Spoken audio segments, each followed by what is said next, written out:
One. Happy to be joined by an author. His name is Brian Solomon. He's written a bunch of books about professional wrestling and other topics.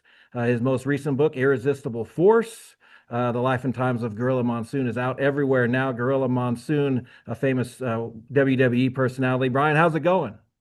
It's going really well, Jeffrey. Thanks so much for having me on. I appreciate it. So for those unenlightened folks who don't follow professional wrestling like the two of us do, I've followed it for 35 years at least. Tell us who Gorilla Monsoon is and was and why he made an interesting subject for your book. Well, Gorilla Monsoon was a very pivotal figure in the history of what is now and what has been for a long time the preeminent, most dominant professional wrestling organization on the whole planet. So he was a kind of a foundational force in that company. And he's remembered a lot of different ways by different generations of fans. So probably most fans today remember him as the commentator. He was the one of the lead commentators on what was then WWF programming in the 80s and 90s. He briefly served as kind of the figurehead president of the company. But also before that, during the company's regional era in the 60s and 70s, he was also an accomplished wrestler, in-ring wrestler. And most importantly of all, he was part owner of the company for many years. He owned 20 to 25% of it. And he was the vice president during the years when Vince McMahon's father still owned the company. So, much more than just an announcer, is what I'm trying to say. Absolutely. And yeah, that's how I mostly remember him is as an announcer. I'm in my early 40s, but he went into the Hall of Fame, the WWE Hall of Fame, the second class around 95, I think the year was. And a lot 94. of those other guys, okay, Bobo Brazil and other guys like that, I don't remember seeing much of them, but because Gorilla Monsoon was an announcer, he went well into my childhood. So did he transcend an era in some ways?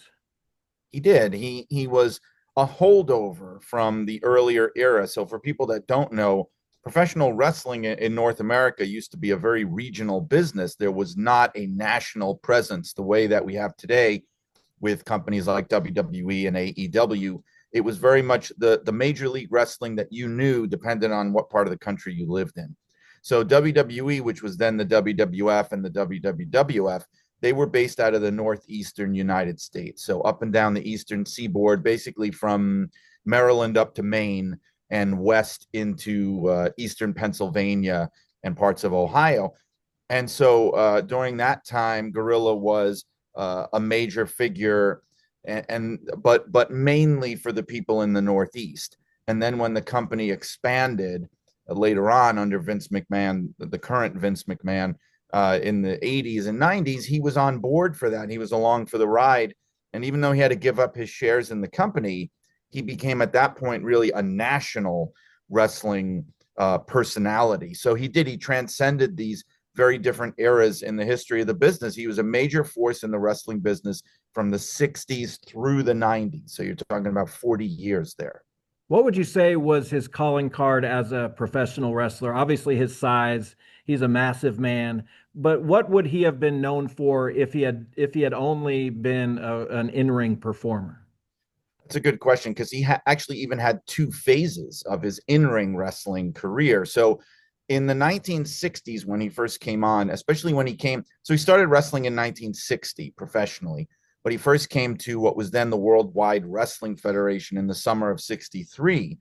And he was what they called in the business a monster heel. So he was a wrestling villain. He was a bad guy, but more than just a bad guy, he was presented as really this unstoppable, monstrous force. So he was legitimately 6'6". His weight went anywhere between 375 to well over 400 pounds. So, but on top of that, in the 60s, he was very agile when he was young. He could really move in the ring. And he had that reputation of being a very agile and very athletic big man. Now, once you go into the 70s, at that point, he's part owner of the company and he's starting to scale back his in-ring work. And he goes from being a bad guy to being one of the good guys, which was actually a much easier job for very complicated reasons. But for a lot of wrestlers, it was easier to do and required less commitment. And at that point, physically, because he was so big, even though he was only in his 30s and maybe early 40s, he was starting to slow down. And so his in ring style changed. It became much more, he was kind of banking more on his name recognition and on his popularity with fans. And he became more of a special attraction type of figure, like an Andre the Giant during those years. What was the transition for him into broadcasting? You see a lot of ex wrestlers who do analysis, the color, the personality, and he was definitely still a personality, but he did play by play, which was pretty rare, still is, I would say, for an ex wrestler to be the voice of the company. So how did he make that transition? That's a great point because usually, like in a lot of sports, honestly, and in wrestling as well, the veteran wrestler would typically be the color commentator, the analyst. Yeah. But Gorilla did the heavy lifting, and he was a very well-educated man. He had gone to college. He had a bachelor's degree, which a lot of wrestlers in those days did not. He was very well spoken. He had a great head for business, and he was a colorful guy in his vocabulary. So early on, it was found that this was something that he could do and something he could transition into. In fact, even in the late 70s, because he wrestled up until in the WWF up until 1980, in the late 70s, he was already dabbling in it. He would jump in as a guest commentator here and there on certain cards. You can hear certain shows that he promoted because he also had his own part of the territory that he promoted. But as far as becoming the full time commentator, that started in late 1982 when Vince McMahon, the son, took over the company. And Gorilla was no longer a part owner and Gorilla was no longer a wrestler. So this became his new job.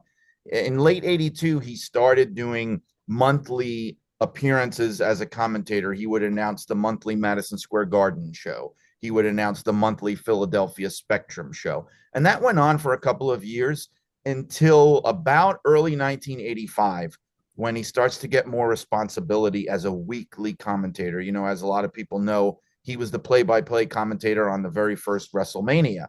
And at that point, he started to get more responsibility. By the summer of 85, he was doing weekly television, coming into people's homes as the voice of WWF wrestling on a weekly basis. And he did that for about 8 to 9 years afterwards. So he really kind of embedded himself in the memories of a lot of young fans from that era. And he had two pretty notable partners in kind of that era, Jesse Ventura and Bobby Heenan. I want to ask you about them specifically in a bit, but everyone on earth who's involved in wrestling seems to have a podcast, and I've heard a bunch. He wasn't Gorilla I'm talking about. He wasn't really a great announcer. You just kind of remember him fondly from your childhood. Do you agree with that? Because I don't think I do. I've gone back and listened a lot, and I find him highly entertaining. I don't agree with it at all. In fact, I find that a lot of ways the opposite has happened. So in Gorilla's own time as his prime as a commentator, let's say mid 80s to early 90s, there was a small subsection of fans, what we call the smart fans, the fans that are a little more tuned in to the behind the scenes of the business. And this is even before the internet. These would be fans of wrestling newsletters and wrestling kind of underground magazines and hotlines and things. And they didn't always have a high opinion of Gorilla. One of the reasons for that was that they found that he would often kind of criticize the work of the wrestlers on commentary. And some wrestlers would complain about that. But he was doing that to lend credibility to what he was doing, to present himself as a sports commentator. Like if you're watching a baseball game or a football game and somebody messes up a play, they're going to get called out on that. So he wasn't just being a bombastic salesman like a lot of commentators were. He was trying to build trust with the audience. Now, there was a small subsection, very small, I want to stress that, of wrestling fans that thought he was terrible. In fact, in the Wrestling Observer newsletter, which is sort of like the variety of professional wrestling, he won the worst commentator award six times. It's still a record, which is baffling to most fans. Now, the large majority of fans loved him. I think I can comfortably say that he was beloved. And I feel like it almost like, you can compare him. There's examples in other sports like Phil Rizzuto for the Yankees. Most Yankee fans absolutely adored him, but there's a lot of very kind of hyper serious and hypercritical baseball fans who hated him. People like Harry Carey and things like that. It depends what you're looking for. If you're looking to be entertained or if you're looking to just be kind of purely informed. But I think nowadays the voices of those nostalgic fans who loved Gorilla Monsoon have really drowned out and kind of superseded those more kind of like hypercritical opinions that he was hit with. And by the way, I don't think he could cared less about it, that he was hit with during his prime years as a commentator. Yeah, I happened to turn on a random Raw yesterday because Netflix has them all now, or has a lot of them now. And it was Shawn Michaels handing over the WWF championship at the time, and Gorilla's in the ring. He's sick by then, but he kind of, he's in the Attitude Era a little bit at that point. Does he have a spot in the Attitude Era as it goes forward, 99, 2000, if he hadn't obviously gotten sick and then passed? Is he still that figurehead? Does he have another role? Oh, you mean would he have Yeah. continued to be a part of it if he lived? You know, I write about that a little bit in my book because I think he would have, but I'm not quite sure he would have really fit in. You know, he wasn't the biggest fan of the Attitude Era. He didn't like the vulgarity. He wasn't a fan of a lot of the crazier gimmicks and the idea of the McMahons getting in the ring and wrestling and all that. In fact, he spoke privately to people that he thought it was a perversion of the wrestling business that he loved. However, a lot of fans may remember that in the late 90s, just as the Attitude Era was taking off, 97, 98, really 97 mainly, he was the original adversarial figure to Stone Cold Steve Austin. When Stone Cold Steve Austin was this anti-authority babyface, or kind of in between heel and babyface, Gorilla was his antagonist, but he was very much an equal. They would go nose to nose. Gorilla would never back down. And when Gorilla was taken off TV after he had a heart attack in 1997, that's when Vince McMahon stepped up and acknowledged himself on television as the owner of the company. And he became the authority figure, but he was a very different kind of authority figure. He was clearly very heelish. He was very hateable. He was evil. He was a coward, very different from Gorilla. And so I sometimes wonder, when Vince was the lead heel, he had his flunkies at the time. They were called the Stooges, and they were Pat Patterson and Jerry Briscoe, who were also veteran wrestlers, very well respected in the company, but they were portrayed as these bumbling stooges of Vince McMahon. Now, I wonder sometimes if that would have been the role that they would have tried to force Gorilla Monsoon into. I don't think he would have fit in that role. It wouldn't have worked. He had too much authority. He had too much respect for himself. The fans loved him too much. I just think, in a way, it was like he had to step aside in order for the Attitude Era to really take off. So I don't know how much of a part he would have played in it. Yeah, and around that time, later in Gorilla's life, his son Joey passed away in a car crash. How did that affect Gorilla? We didn't know as an audience really that those two were father and son. So did he have to push that down professionally in a way? And how did it affect him Yeah. personally? Yeah, so Gorilla Monsoon's real name was Bob Morella, and his son was Joey Morella, the referee in the WWF from about 1983 or so until he died in 1994. And, it was a heartbreaker. Like, everyone I talked to about this would tell me how Gorilla never got over this. So he died on July 4th, 1994, in a very unfortunate car accident on the New Jersey Turnpike. He fell asleep at the wheel and crashed into the median. And it was traveling in between shows, so there was a lot of complicated emotions there, where he was clearly being overworked. It was just too much for him to handle, and he fell asleep and he died.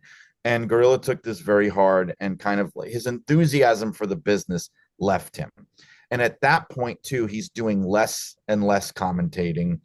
He had a job for life, so he was still part of the show. He would still come backstage. He was still involved, but he was doing less and less. And part of the reason they gave him that president position in 95, that was a figurehead position. He was basically a TV character playing the president of the World Wrestling Federation, which was a lot less of an involved job. He would show up on TV once every couple of weeks, issue a proclamation. Sometimes he wouldn't even be there in person, and that would be that. And it was a lot easier for him to do, but it still kept him on TV. So he sort of faded away, sadly, in those last 5 years of his life, doing less and less, really kind of a shell of his former self. And really his enthusiasm for life and for the business just sort of evaporated. And you personally joined WWE. shortly after Gorilla's death. We know about the Gorilla position backstage that is named in his honor. How else did his shadow kind of hang over the company at that time? Well, I started there on Valentine's Day of 2000, which was about 4 months after he died. But I had come into for my first job interview in October of 1999. And it was, I didn't realize at the time, I hadn't put it together, but it was 10 days after the funeral of Gorilla Monsoon. And he had been coming into the television studio to do various kinds of voiceovers and things right up until he went into the hospital. So about 3 weeks before he died. So I really just missed him. And at that time, too, because it was so recent, there were so many people there, particularly in TV, who had worked with him, who knew him, who loved him. He was like this fatherly or even grandfatherly figure. And so his presence was everywhere still at that time.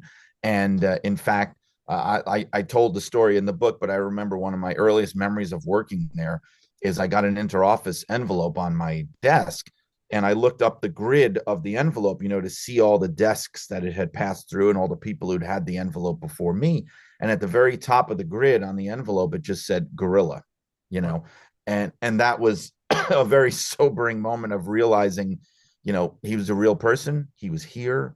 I just missed him. I'm holding in my hands an envelope that he held in his hands, one of those things. So his presence was definitely still around for sure at that time. Yeah. What was his signature call, do you think? He had some catchphrases: irresistible force meeting the immovable object, will you stop, other things like that. Did he have one call that kind of rose above the others? Well, "Will you stop" is probably the most famous one, but that wasn't really a call of the action. That was what he would say to Bobby the Brain Heenan Yeah. all the time, as they were like sort of a comedy team of wrestling. He would always say, "Will you stop?" And it was kind of like, they were like Laurel and Hardy, Abbott Yeah. and Costello, Gilligan and the Skipper kind of a thing.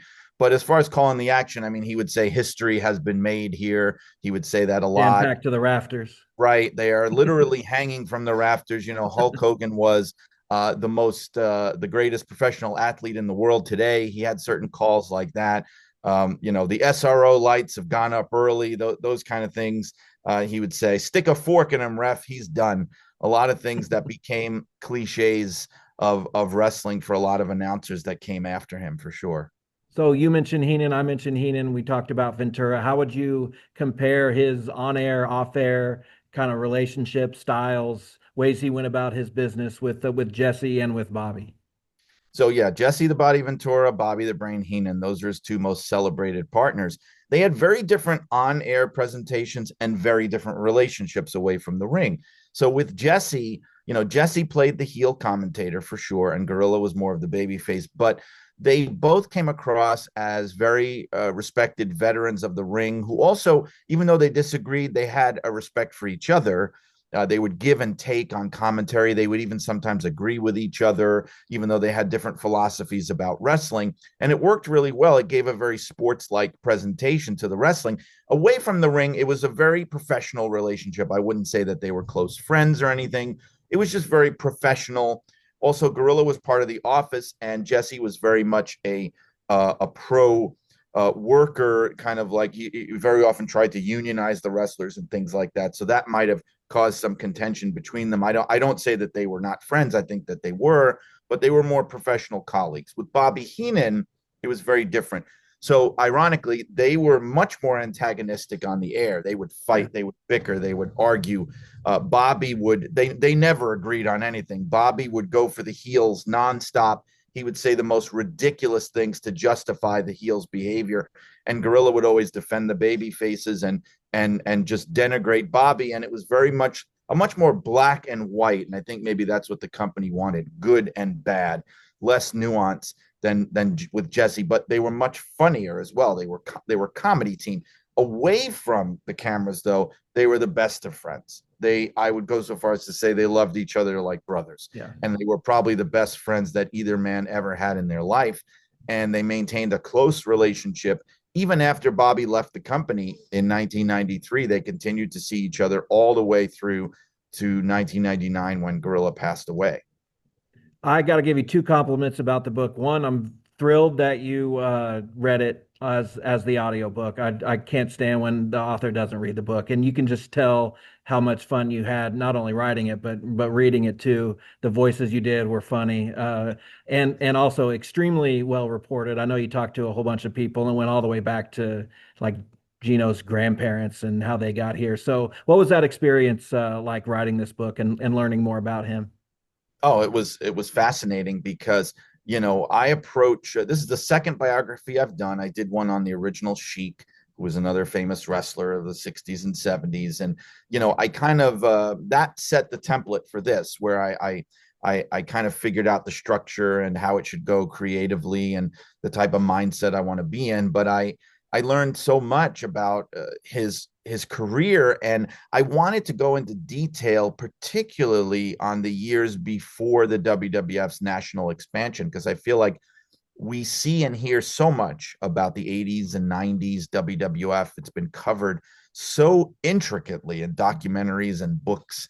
I wanted to do the same thing for the WWF of the 60s and 70s, to really get down on a granular level with the TV, with the weekly events, what was going on behind the scenes, what was the ownership structure. And so this book gave me a chance to research that. I'm grateful to, there's a great researcher named Tim Hornbaker who provided me with primary documents of, of the business documents related to the company.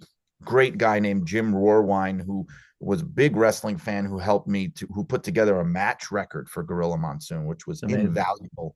And the other thing, you mentioned the early family stuff. So that's one of those things, not everybody's going to do that. It's one of the things that I like to bring to the table for these Yeah. books. I'm descended from immigrants. I'm a third generation American born, and I've always had a great interest in my own family's history, going back to Russia and Italy. And so I like to set that table, especially in the case of the Sheik and in the case of Gorilla Monsoon. They were both the first generations of their family born in this country. And so I like telling that immigrant story. So, yeah, I go onto ancestry.com, I go into newspapers.com, and I was able to look at the first generation of his family that came here, meaning his grandparents and his parents coming here as children, very small children. And so I like to set the stage that way early in the book. And I hope that people appreciate that and aren't bored by it, Yeah. because, it takes a whole chapter and a half in the book before you even get to Gorilla Monsoon being born. So Right. I hope people are on board with that. Yeah, I think it's great. So this question gets thrown around a lot, but just to kind of put a bow on everything, what is Gorilla Monsoon's legacy as a person and as a personality within the world of professional wrestling? Well, one of the things that he said was he wanted to be remembered as somebody who made the business better, who put more into the business than what he took out of it. And I think that he succeeded in doing that. I've rarely, if ever, come across someone who was so universally loved in the business. You don't find that a lot in wrestling. There's a lot of grudges. There's a lot of people who like to talk bad about other people, or who have chips on their shoulders and things, and bitterness and conflict. Not the case here. I mean, there was so many compliments that I created kind of a spread in the beginning of the book, 2 pages of just random compliments from people who loved him, because there was so many.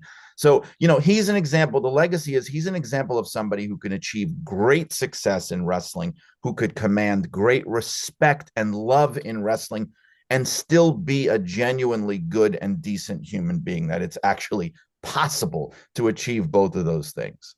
Well, Brian, I appreciate it. Congratulations on the book. Again, it's titled Irresistible Force, The Life and Times of Gorilla Monsoon. You got Bret the Hitman Hart to write the foreword, which is just amazing. So I'm sure you're quite proud of this work. I am. I always forget to mention that. Brett's going to kill me one of these days, but I was able to get that, and I never realized the close connection that they even had, to the degree that they had, until I started talking to Brett. I was originally just interviewing him for the book, Yeah. and when I realized their connection, I said, "Would you like to write the forward to this?" And he jumped on it. So I'm very grateful for that as well. Thanks, Brian. Again, congratulations. You're welcome. Thank you. My pleasure.